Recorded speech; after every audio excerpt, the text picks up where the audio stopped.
அனைத்து ஊடக நண்பர்களுக்கும் பத்திரிகை நண்பர்களுக்கும் வணக்கம். ஆரம்பிக்கலாமா?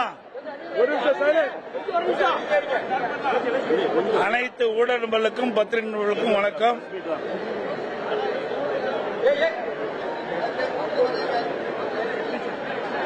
இன்றைய தினம் கன்னியாகுமரி மாவட்டம், திருநெல்வேலி மாவட்டம், இந்த மாவட்டத்தில் தேர்தல் பிரச்சாரம் நிகழ்ச்சியிலே கலந்து கொள்வதற்காக நான் வந்துள்ளேன். ஏற்கனவே எழுச்சி பயணத்தை நான் தொடங்கி முதற்கட்ட தேர்தல் பிரச்சாரத்தை முடித்திருக்கின்றோம். இப்பொழுது தேர்தல் அறிவிக்கப்பட்டுகின்றது. மீண்டும் தமிழகத்தில் இருக்கின்ற அனைத்து மாவட்டங்களிலும் நேரடியாக சென்று மக்களை சந்தித்து வாக்குகள் சேகரிப்பதற்காக திட்டமிட்டு நான் பிரச்சாரத்தை தொடங்கியுள்ளேன்.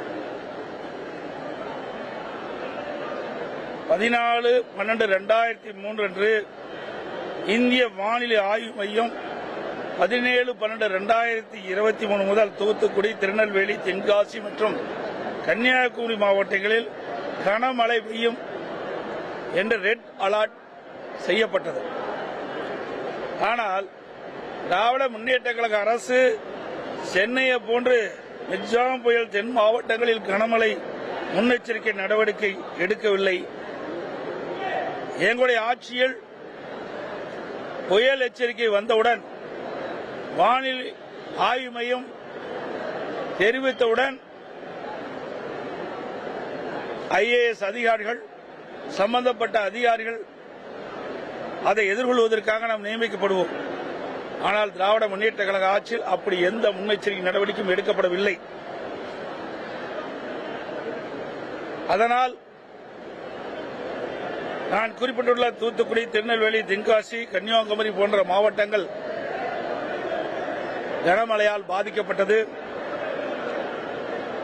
18ஆம் தேதி முதலே எங்களுடைய கழக நிர்வாகிகள், தொண்டர்கள் பாதிக்கப்பட்ட மக்களுக்கு நிவாரணப் பணிகளில் ஈடுபட்டனர்.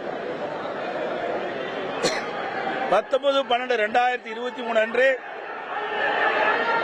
உடனடியாக பாதிக்கப்பட்ட 4 மாவட்டங்களுக்கு நான் நேரில் சென்று ஆய்வு செய்து கழகத்தின் சார்பாக நிவாரண உதவிகள் வழங்கப்பட்டேன். என்ன பத்திரிகையாளர் ஊடக நபர்கள் வந்தீங்க. தூத்துக்குடியில் மழையில முழங்கால் அளவு தண்ணீர் இருக்கின்ற அந்த பகுதிக்கு நானே நேரடி சென்று நிவாரணப் பணிகளை அளித்தோம். அதே போல ஆனால் முதலமைச்சர் 19ஆம் தேதி வெள்ளத்தில் பாதிக்கப்பட்ட மக்களை சந்திக்காமல் டெல்லியில் நடைபெற்ற இந்தியா கூட்டணியிலே கலந்து கொண்டு பாதிக்கப்பட்ட மக்களை நேரில் வந்து ஆள் கூட சொல்லவில்லை. அது மட்டுமல்ல, இந்த மாவட்டத்தின் அமைச்சர் மரியாதைக்குரிய அனிதா ராதாகிருஷ்ணன் அவர்கள் கூட 5 நாள் கழித்து தான் மக்களை சந்தித்தார்கள். அதோடு அனைத்து இந்திய அண்ணா திராவிட முன்னேற்ற கழக ஆட்சி இருக்கின்ற பொழுது சுமாட்சி திட்டத்தின் மூலமாக தூத்துக்குடியிலே பகில் ஓடை, அந்த ஓடையை தூர்வாரி அதை சரி செய்வதற்காக 80% பணிகள் நிறைவேற்றப்பட்டது. இந்த ஆட்சி வந்த பிறகு அந்த 20% பணிகள் நிறைவேற்றப்பட்டிருந்தா அந்த பகுதியில், தூத்துக்குடி நகரத்தில் மைய பகுதியில் அந்த பகில் ஓடை சென்று கொண்டிருக்கின்றது.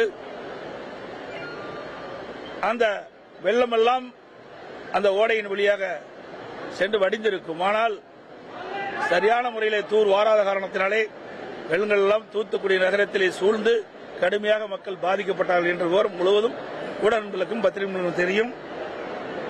இதனால் ஆங்காங்கே நிறுத்தப்பட்டிருந்த 4 சக்கர வாகனங்கள், 2 சக்கர வாகனங்கள் எல்லாம் நீரிலே மூழ்கி மிக கடும் சேதத்துக்குள்ளாது, உடைமைகள் எல்லாம் சேதத்துக்குட்பட்டது.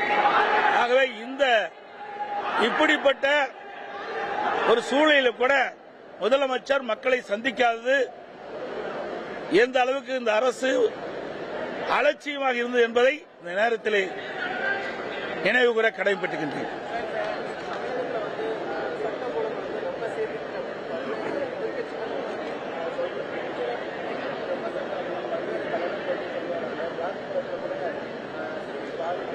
ஏற்கனவே நான் சொன்ன தமிழகத்தில் சட்ட ஒழுங்கு சீரழிந்து விட்டது, சட்ட ஒழுங்கு சத்தி சிரிக்கின்றது. இன்றைக்கு திராவிட முன்னேற்ற கழக கூட்டணியில் அங்கம் வைக்கின்ற கட்சிகள் கூட தமிழகத்திலே சட்ட ஒழுங்கு சீர்கட்டு விட்டு என்றுதான் குறிப்பிடுகிறார்கள். அது மட்டுமல்ல, விளாத்திக்குளத்திலே ஒரு மாணவி, பள்ளிக்கு சென்ற மாணவியை பாலியல் சீண்டலுக்கு உட்படுத்தப்பட்டு படுகொலை செய்யப்பட்டிருக்கின்றார்கள். அதெல்லாம் இந்த மாவட்டத்தில் நிகழ்ந்த நிகழ்வுகள். இதுவே இந்த சட்ட ஒழுங்கு மோசமாக இருப்பதற்கு சான்று.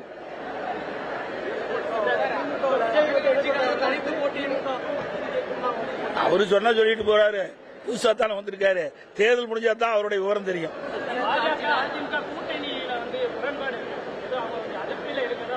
எந்த அதிருப்தியும் இல்ல. எங்க அதிருப்தி இருக்கு? நீங்க தான் ஊடக நண்பர்களும் பத்திரிகை நண்பர்களும் திரித்து போட வேண்டாம். எங்கள கூட்டணி நல்லா சிந்திச்சு பாருங்க.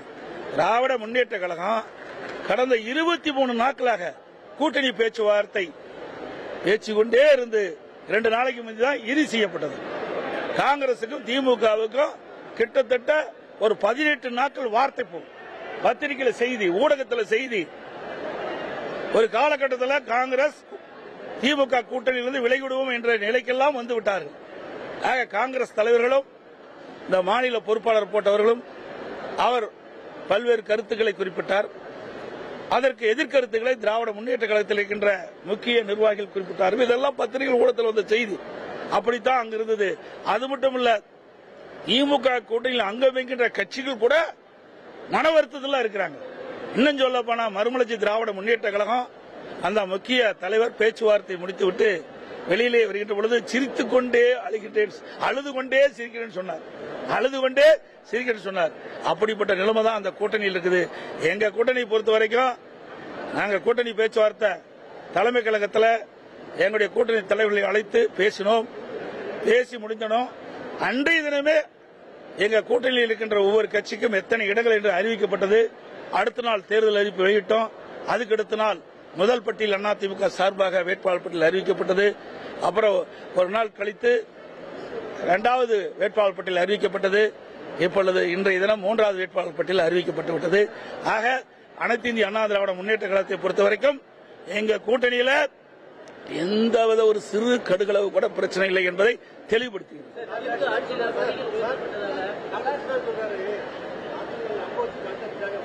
யாரு சார் எங்களோட பேச்சுவார்த்தையும் நடத்தலையே? அவர் சீட்டு கேட்கிற அளவுக்கு நான் கொடுக்க முடியுமா? சொல்லுங்க பார்க்கலாம்.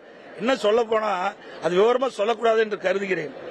எங்ககிட்ட வந்து 10 சீட்டு கேட்டாரு, அப்புறம் 5 சீட்டு கேட்டாரு.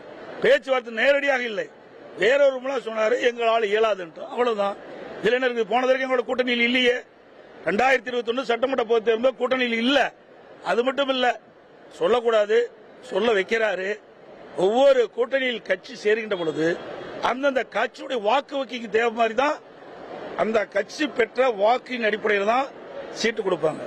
31 தொகுதியில் போட்டியிட்டு 33,000 ஓட்டு வாங்கியிருக்காரு. 31 தொகுதியில் போட்டியிட்டு 33,000 ஓட்டு வாங்கியிருக்காரு. அவருக்கு எத்தனை தொகுதி கொடுக்குவது என்று பார்க்க வேணும். ஏன்னா கூட்டணியில் அங்கம் வைக்கின்ற கட்சிகள்லாம் அந்தந்த கட்சிகள் வாங்கிய வாக்கின் அடிப்படையில் தான் எல்லா கட்சிக்குமே கூட்டணியில் இன்றைக்கு அந்த சீட் ஒதுக்கீடு செய்யப்படும். அது அதிமுக சரி, திமுக சரி, அப்படித்தான் கடைபிடிக்கிறாங்க. அந்த அடிப்படையில் கடைபிடிச்சா பரவாயில்ல. அவர் எங்களுக்கு அதிகமான சீட்டை கேட்டு ஆள் அனுப்புனா அது நாங்கள் நேரடியாக பேச்சுவார்த்தை நடத்தல. அவருக்கு தேவையானவரை அனுப்பினார், நாங்கள் இயலாதுன்ட்டோம். அவளோட முடிஞ்சு போச்சு.